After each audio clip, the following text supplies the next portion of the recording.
Cannibal Capitalism. And no, Nancy Fraser isn't talking about like actual cannibalism, but the metaphor is pretty intense. We'll be digging into excerpts from her book.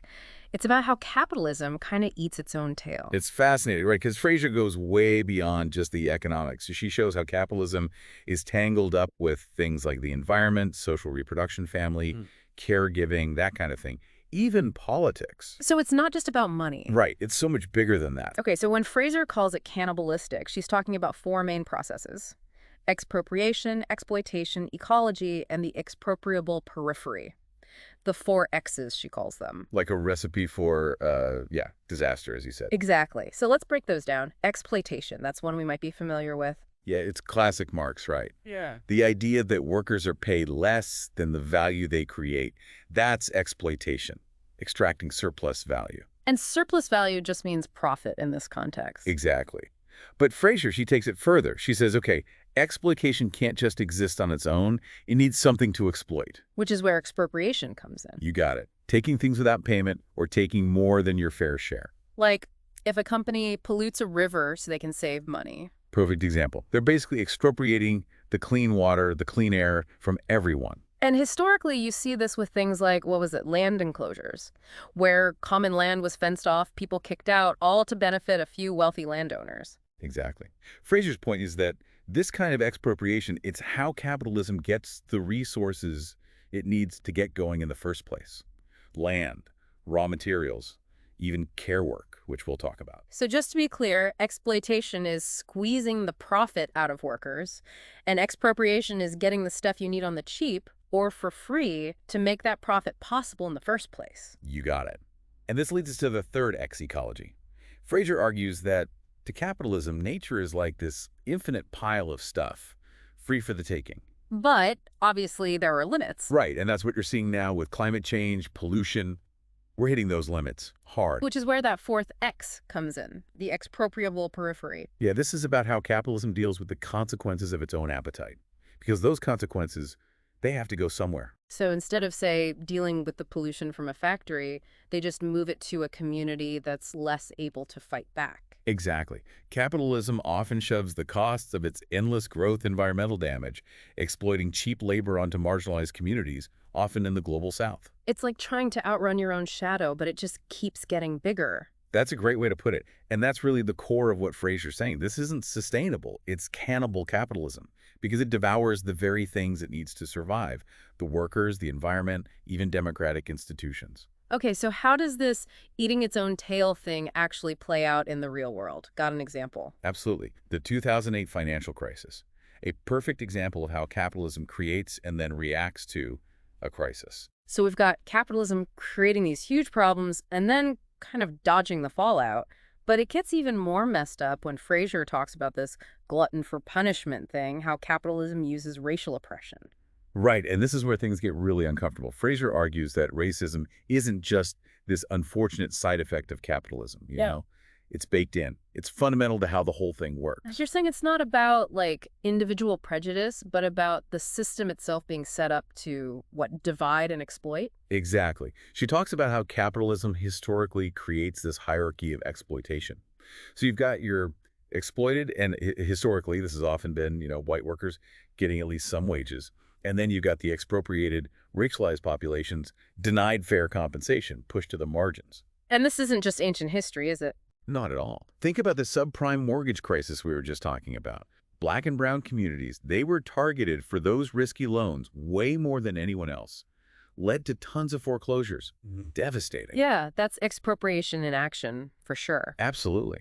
Or look at environmental racism. Where do polluting industries set up shop? Near communities of color, more often than not, exposing them to more health risks, more environmental damage. It's like the system needs to keep some groups in a more vulnerable position, so there's always someone they can exploit more easily. Keep those profits coming. Exactly. And this ties into another important part of Fraser's argument, the care guzzler. The idea that capitalism has this huge, often overlooked need for care work. Right, and we often think of caregiving as, separate from the economy, don't we? That's the trick, isn't it? As if caring for kids, the elderly, sick people, that it's somehow separate from the market. Yeah. But Fraser's point is that capitalism depends on that labor. And it often relies on that labor being unpaid or underpaid, mostly done by women. It's the invisible labor, right? Keeping households going so others can go out and work for, let's be honest, often lousy wages themselves. A lot of people know this reality firsthand. It's been going on for centuries, hidden behind traditional gender roles and this idea that women are somehow naturally good at caregiving. So the system benefits from this unpaid labor, but it's not like it's, I don't know, factoring that cost into anything. Exactly. And Fraser argues that neoliberalism, it's made this contradiction even worse. Yeah. Social safety nets are shrinking, public services get cut, more and more people are stuck in precarious, low-wage jobs.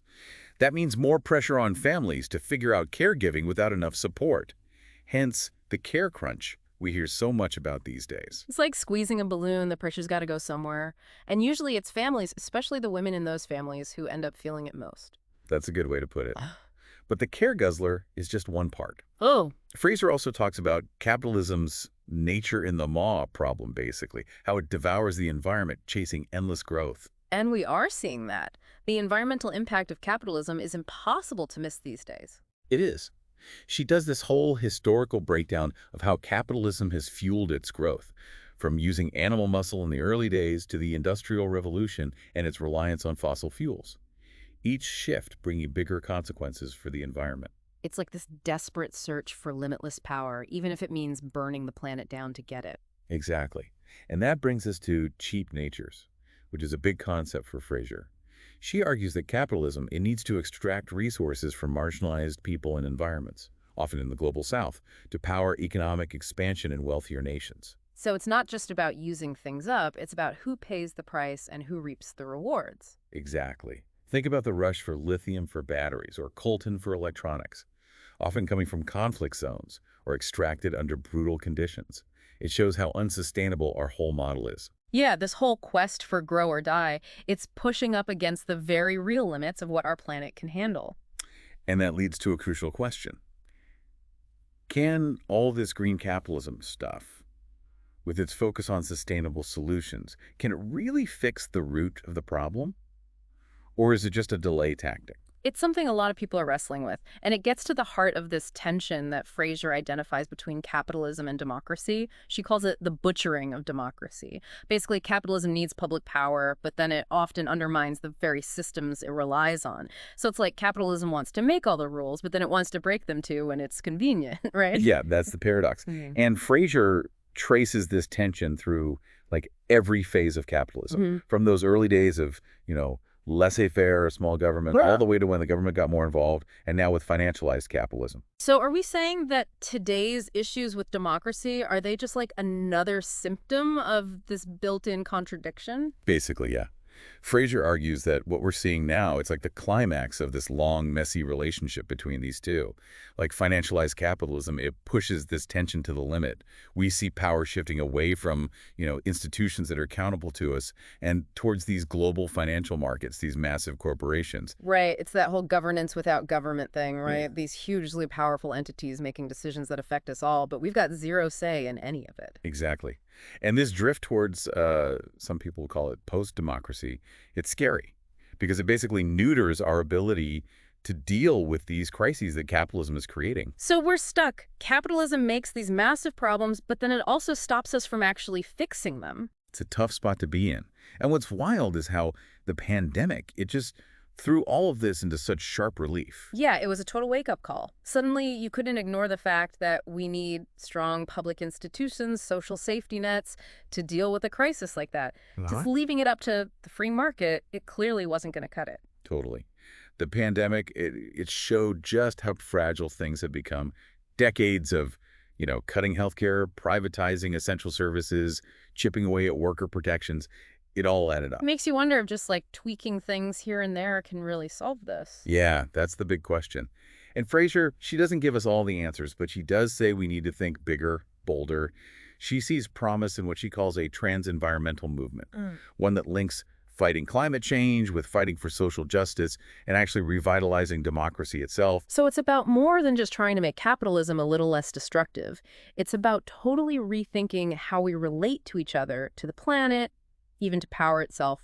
Exactly. It's about picturing and then building A future where our economic systems, they put people and the planet first, before profit, where we actually dismantle those systems of exploitation and expropriation that have caused so much inequality. Hmm. It's a huge task, but like Fraser's work shows us, there's a lot at stake. Well, we've covered some intense ground today.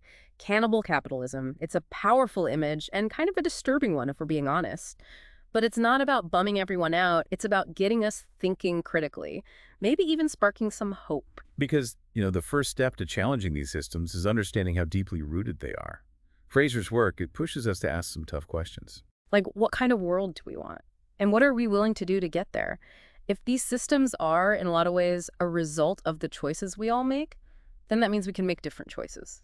The future isn't set in stone. We're shaping it every day with every choice we make, every action we take, every story we tell. It's a lot to think about.